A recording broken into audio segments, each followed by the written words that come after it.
All right, so today we're going to learn about, this is a really important lesson actually. We're going to learn about the sine, cosine, and tangent of angles. Now, in geometry, you learned some things about sine, cosine, tangent. Do you guys remember what they were? SOHCAHTOA. That's great. Did you remember that? Because that relates the sides of a triangle and what you divide to find the sine, cosine, tangent. However, in this class, we are not doing triangles. So we're not thinking about angles as the inside of a triangle. We're thinking about angles a total different way. So SOHCAHTOA really won't help you in this class, which is okay. It's a good acronym to get some other questions right on the ACT. But we're going to think of angles a little differently. And so we're going to think of them like through a periodic lens. And so what we're going to do is think of an angle like taking a ray, like this one. That's not perfectly lined up. Let me try it again. Like taking this ray and rotating it around the coordinate plane. All right? And so the angle formed from taking this ray and rotating it to there, that would be like what we would call theta. So in a triangle, you can only have acute in a right triangle, I should say, you can only have acute angles. But in this case, we can have any size angle. We can have positive angles. We can actually end up having negative angles, and we'll talk more about that later. So we're going to think about angles as rotating a ray around the coordinate plane. All right, so let's talk about this sine, cosine, and tangent. So this is an angle in standard position. So standard position is like what I was talking about when you start at the x-axis and you rotate it around. And then so it's the standard position and a circle centered at the origin. There is a point P where the terminal ray intersects the circle. So we're going to think of the sine as the ratio of the vertical displacement from P from the x-axis to the distance between the origin and point P.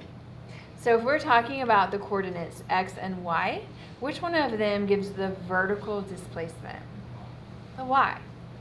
So it's going to be the y in the top of the fraction. And then if we're talking about a circle, what is it called that is the distance between the center and a point on the circle? That's the radius. That's why r is used to represent that, because it's going to be the radius of the circle. It's the same distance everywhere.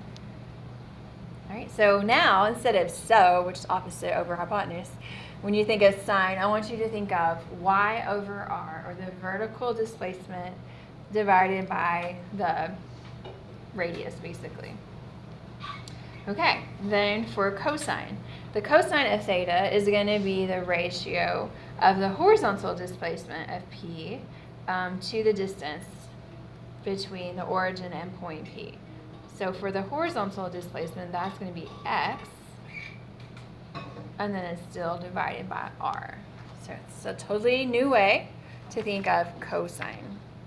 Horizontal displacement divided by the radius. All right, and the tangent we can find three ways. One way to find the tangent is the slope of the terminal ray. So if I knew what the slope of, if I created a line here and I knew what the slope of that was, that would give me the tangent also. All right, we can also find the tangent as the ratio of the vertical displacement to the horizontal displacement. So vertical to horizontal, how am I going to set up my fraction? Y over x, good.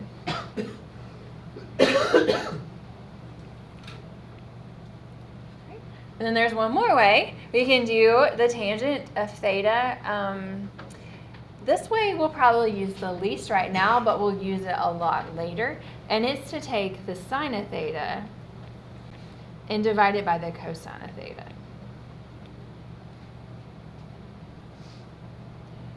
All right, so for now though, we're going to think of sine of theta as y over r, cosine of theta as x over r, and tangent of theta as y over x.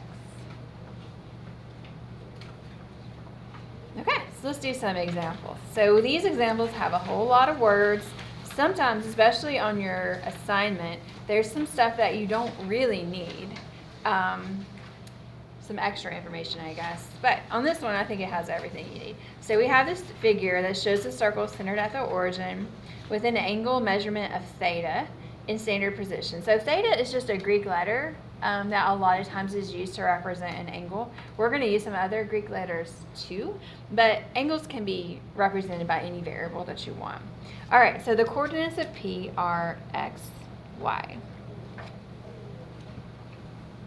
Which of the following is true about the cosine of theta? So let's just start with how we would find the cosine of theta in this situation. All right, so try to remember that the cosine of theta is always x divided by r. In this case, x is just going to be x.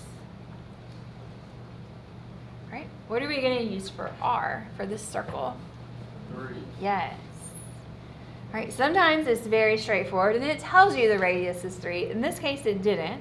So to figure out the radius, you have to look here and you can see that the radius is 3 because that point is at 3, 0.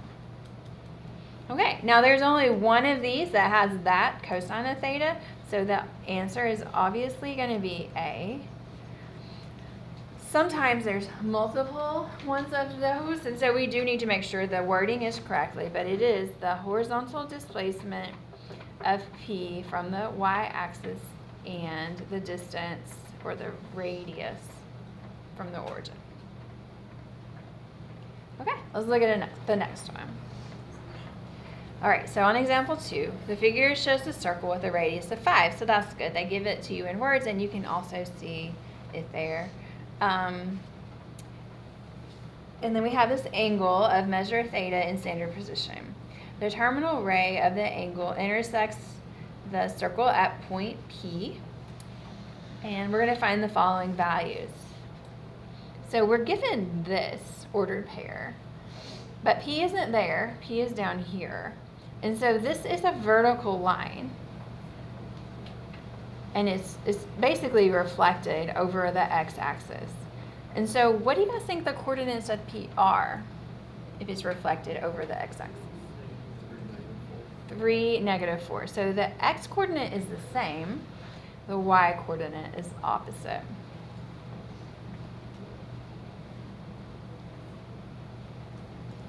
Okay, so you guys try your best to just pull the information out of your brain. I'll write it up here in a second. I'll give you a chance just to do it out of your head.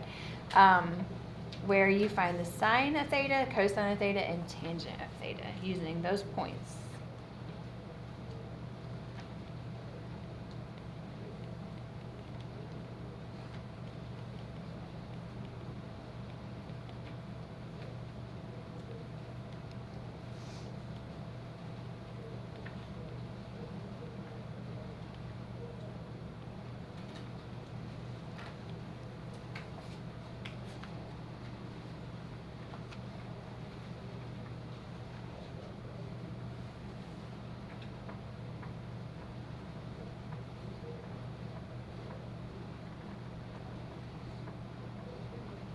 All right, what do you guys think about the sine of theta? Yes. That's y over r, cosine. 3. Good. And tangent. Good.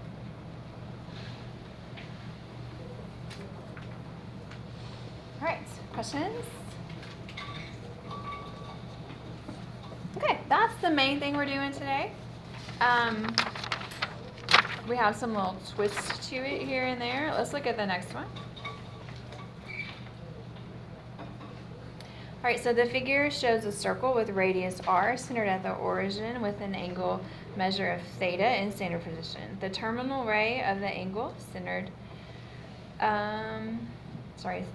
intersects the circle at point P.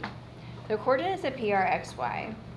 The points Q, R, and S are results of reflecting P across the x-axis, y-axis, and origin. So let's go ahead and figure out the coordinates of P, R, and S. And so if I reflect across the y-axis, I'm going to get point Q. What would my ordered pair be for Q? Good job. All right, if I reflect across the origin, I'm going to get to R. So that's like reflecting across the x and the y. So what do y'all think? negative x, negative y. And then s, we're just reflecting across the x-axis. That would be x, negative y. So let's fill those in. 2 places, sorry.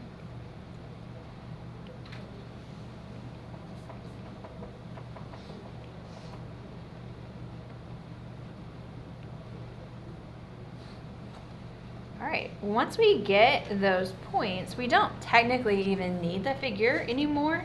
We can just look at the ordered pairs and know that R represents the radius.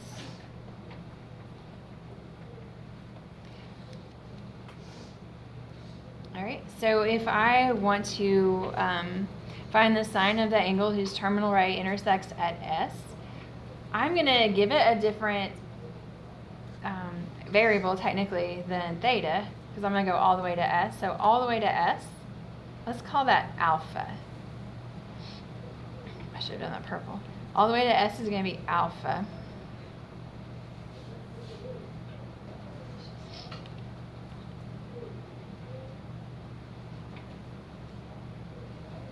So when I find the sine of alpha, I'm going to use these coordinates, and then the radius is r. So what would that be?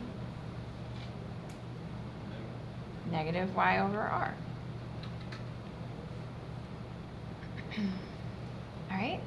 For 5, I'm going to find the cosine for the Q point. So let's call that beta.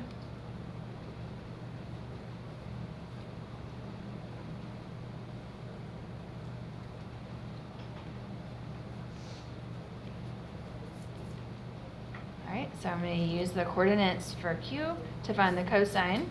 That should be negative x over r. All right, and then for example 6, we're going to use point R. So I'm going to call that gamma.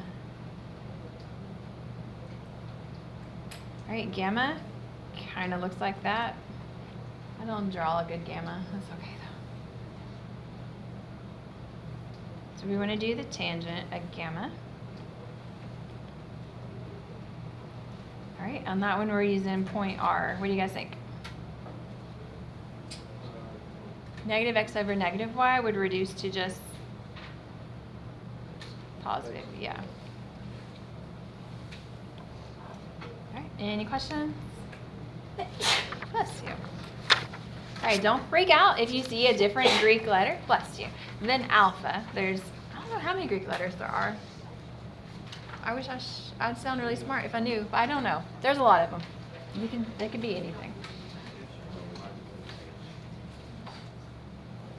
Okay, and then one more page. So for example 7, we are going to let theta be an angle in center position whose terminal ray coincides with the line y equals negative 3x in quadrant 2. And then we're going to find the following values. Now, I have to see something to be able to talk about it, so we're going to draw this situation real quick.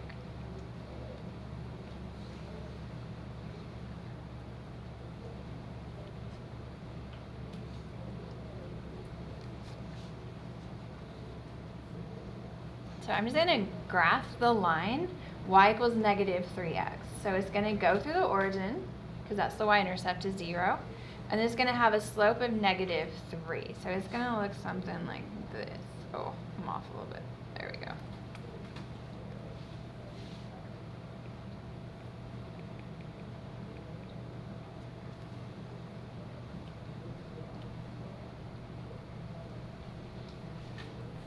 Okay. So that line goes through 2 quadrants, but the one we want is quadrant 2.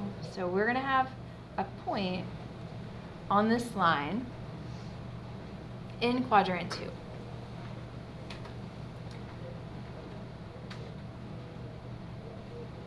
All right, so I'm going to do these out of order. I'm going to just first find this is going to be theta.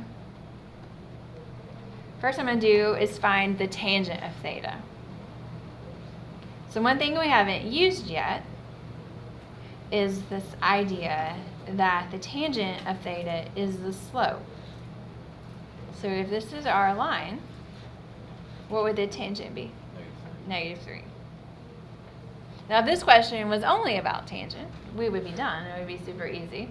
But we're also going to have to find the sine and cosine of theta.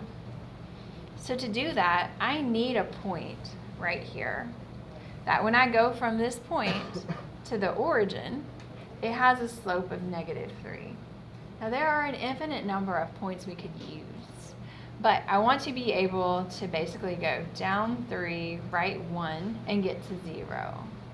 So what is one ordered pair in quadrant 2 that I could do that? Yes. So it would be -1, 3. It is not the only one. It could be -2, 6, or it could be -3, 9. It could be a ton of different fractions and decimals.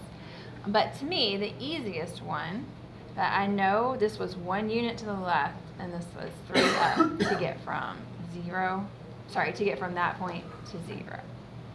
All right, does that make sense? Okay.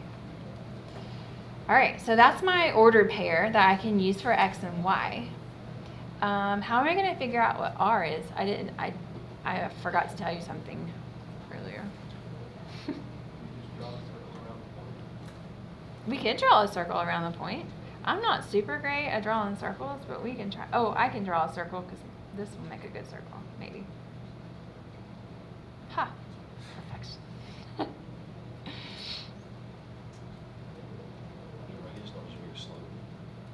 The radius is not the slope.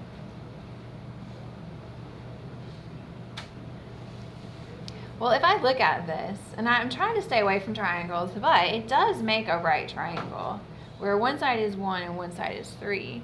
What can I do to find the other side? The Pythagorean theorem. We are not going to call it A, B, and C, but that is 100% true. We're going to call it x, y, and r. So x squared plus y squared is equal to r squared. I meant for you to write that in the box on the front. Well, let's go ahead and do that. Just flip over to the front real quick. I just forgot. So we're going to say that x squared plus y squared is always going to be equal to r squared.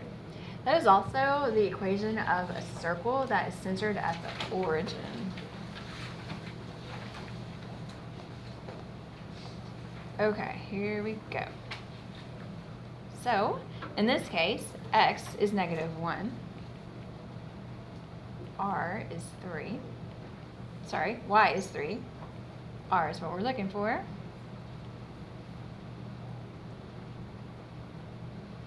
All right, so that's 1 plus 9, or 10, is r squared. So what's r? Square root of 10. Now, one thing I really talk about, I harp on a lot when we're solving quadratic equations, when you take the square root, you do the positive and negative square root. Why did I not do the negative square root on this case? Say it again. You might have said it and I really didn't hear you, but can a radius be negative? No, that doesn't make any sense. So whenever there is like a geometrical concept, is that what you said? Okay, whenever there's a geometrical concept assigned to what you're solving for, you don't always use negative. So in this case, it's a positive radius. Okay, so now we have our x, and we have our y, and we have our r. We can find the sine of theta and cosine of theta. So you guys go ahead and do that. And it's okay to leave it in unreduced form. It's perfectly fine.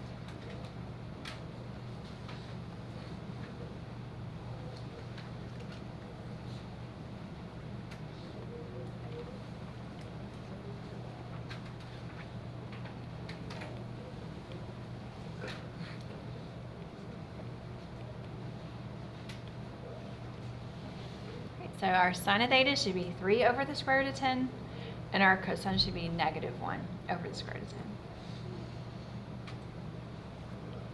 All right, any questions? Okay, let's do one more. All right, so this time we have this circle. Theta is an angle whose terminal ray intersects the circle at point P and coincides with the line -3 fifths x in quadrant 2. The coordinates of P are negative 4y. Now,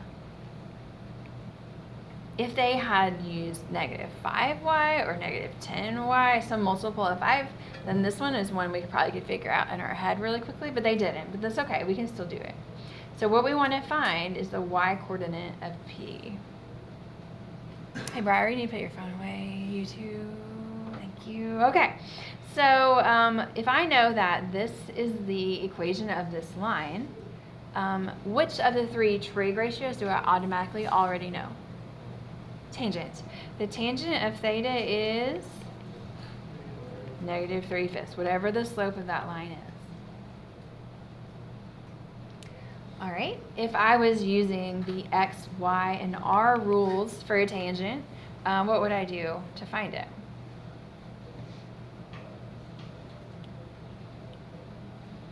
Tangent is y over x, right? Okay. So we can, in this case, tangent would be y over negative 4.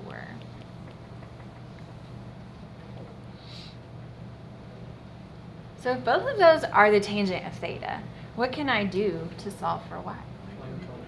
Good, make them equal to each other. They are both equal to tangent, so they are both equal to each other.